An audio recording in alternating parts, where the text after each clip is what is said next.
اس مقام پہ کرتے ہیں تو کربلا والے کا ذکر نبیوں کے امام الانبیاء کیا کرتے ہیں. کربلا والوں کا ذکر ہمیں اور آپ نہیں کرتے ہیں. کربلا والوں کا ذکر جہاں جہاں بھی لوگ آرام فرمائیں سارے لوگ کیا کرتے ہیں. اور کربلا والوں کا ذکر ہم کریں کیوں نہیں؟ اس لیے کہ ہرگز ہماری عبادتوں میں ہمارے مزہ نہ ہو جب تک دلوں میں خیال شہ کربلا نہ ہو. جب تک دلوں میں خیال شہ کربلا نہ ہو. یہ کہہ کے شیر خوار نے روکا گلے پہ تیر. یہ کہہ کے شیر خوار نے روکا گلے پہ تیر. اس کربلا کے بعد کوئی کربلا نہ ہو. اس کربلا کے بعد کوئی کربلا نہ ہو. اور ایسا کبھی کسی کے ساتھ ایسا کبھی نہیں ہوا مولا کائنات سے مانگا ملا نہ ہو. مولا کائنات سے مانگا ملا نہ ہو. اور پالا نبی نے دونوں کو ایک ساتھ اس لیے دونوں کو ایک ساتھ. قرآن اور اہل بیت کا رستہ جدا نہ ہو. قرآن اور اہل بیت کا رستہ جدا نہ ہو. ہرگز عبادتوں میں ہماری مزہ نہ ہو جب تک دلوں میں خیال شہ کربلا نہ ہو. تو عزیزان وطن ملت کے نوجوانوں، یہ ہم کربلا والوں کا ذکر اس لیے کرتے ہیں کہ ہمارے ایمان کو تازگی ملے. اللہ ارشاد فرماتا ہے وہ زندہ ہے، ان کی زندگی کا تمہیں شعور نہیں. اس راز سے واقف ہیں زمانے والے اور زندہ ہیں محمد کے گھرانے والے. اور مٹ گئے مٹتے ہیں مٹ جائیں گے آخر شبیر تیرا نام مٹانے والے. شبیر تو وہ ہیں جو گھر گھر موجود ہیں. حسن و حسین تو وہ ہیں جو گھر گھر موجود ہیں. اور آج کہنا چاہتا ہوں کہ میری جو ہم کو وراثت نشان باقی ہے وہی عروج وہی آن بان باقی ہے. وہ یزید تھا جو مٹ گیا زمانے سے. یہ حسین ہے جن کا نشان باقی. جہاں دیکھو حسین، حسین کی باتیں ہو رہی ہیں. محرم شریف کا چاند طلوع ہو گیا. کربلا والوں کا ذکر ہر چھوٹے بڑے کے نام پہ آ رہا ہے. کربلا والوں کا ذکر چھوٹے بڑے کے نام پہ آ رہا ہے. اور آئے کیوں نہیں؟ یہی تو وہ لوگ ہیں جنہوں نے ہمیں جینے کا طریقہ دیا ہے، اصول اور ضابطے دیے ہیں. یہی تو وہ لوگ ہیں جنہوں نے ہمارے دین ہمارے اسلام کو بچایا ہے. یہی تو وہ لوگ ہیں جو ہماری نمازوں کی حالت ویسی کی ویسی ہے. ورنہ نمازوں کا حال جانے کیا ہوتا، عبادتوں کا حال جانے کیا ہوتا. ہم کیسے اور کس طرح نمازیں پڑھتے ہمیں پتہ نہیں ہوتا.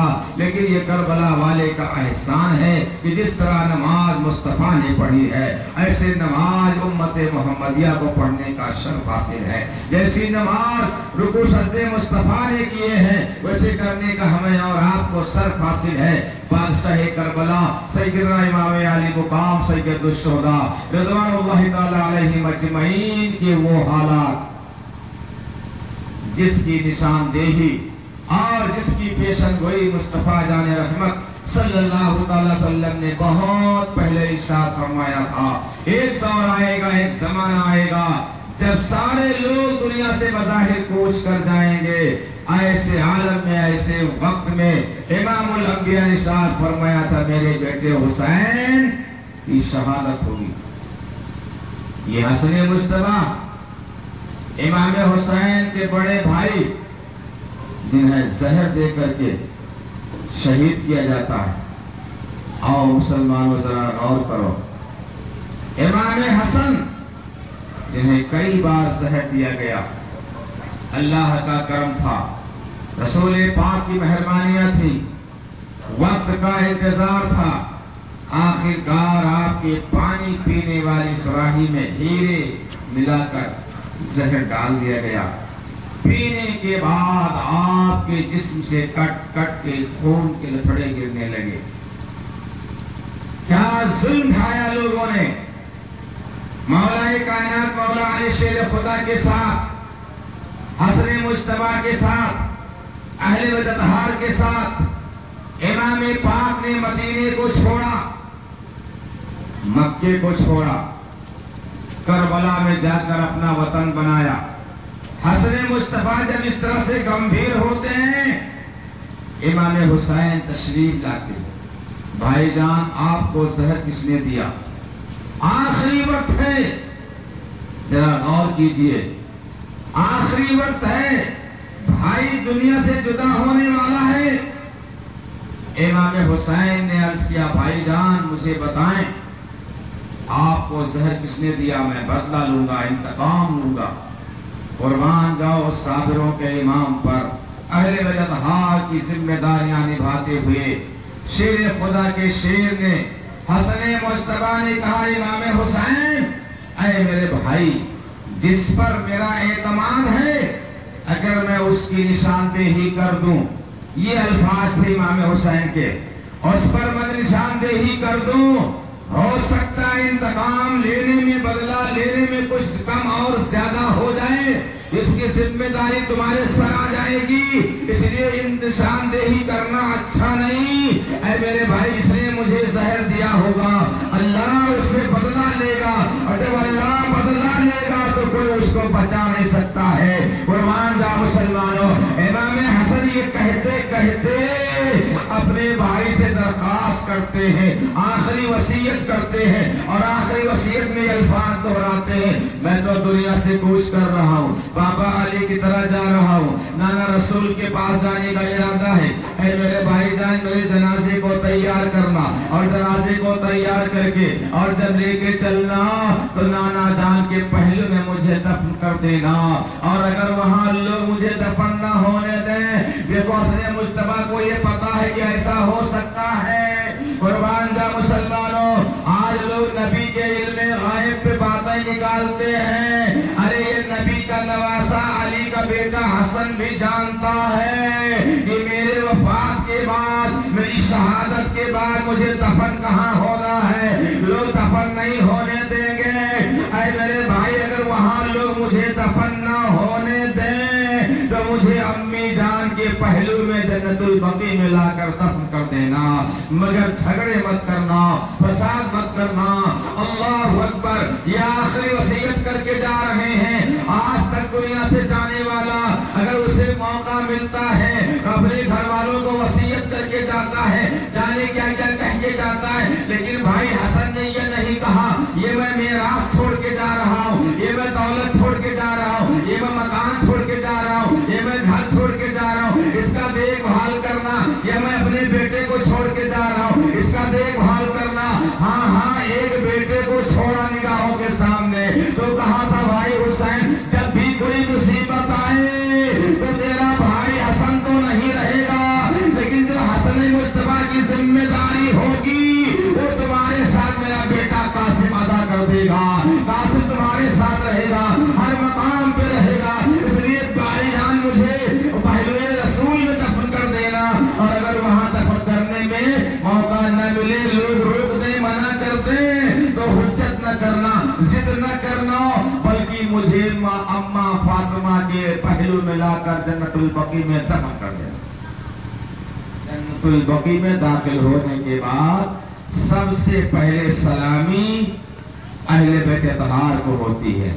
گیٹ سے جیسے لوگ اندر داخل ہوتے ہیں، جنت البقیع میں داخل ہوتے ہیں، گیٹ سے روضہ رسول سے بالکل قریب ملتا جلتا، اور وہاں سے جب داخل ہوتے ہیں تو تمام لوگوں کی قبریں بعد میں آتی ہیں، روضہ فاطمہ سب سے پہلے آتا، حسن مجتبیٰ کی قبر میں پہلے آتی، عابد بیمار سب سے پہلے نظر آتے، سب سے پہلے جانے والا انہیں کو سلامی پیش کرتا ہے۔ کیوں نہ ہو، ارے جنت البقیع میں جانے والوں ذرا یاد تو کر لو، جب جنت البقیع میں جانے کا ارادہ کرتے ہو تو سب سے پہلے اہل بیت سے ملاقات ہوتی ہے، اگر جنت میں جانے کا ارادہ رکھتے ہو تو سب سے پہلے حسین کا دامن پکڑ لو، ورنہ پچھتانا پڑے گا وہاں بھی، اور دیکھنا پڑے گا جنت میں وہی جائے گا جس کے ہاتھ میں دامن حسین ہوگا۔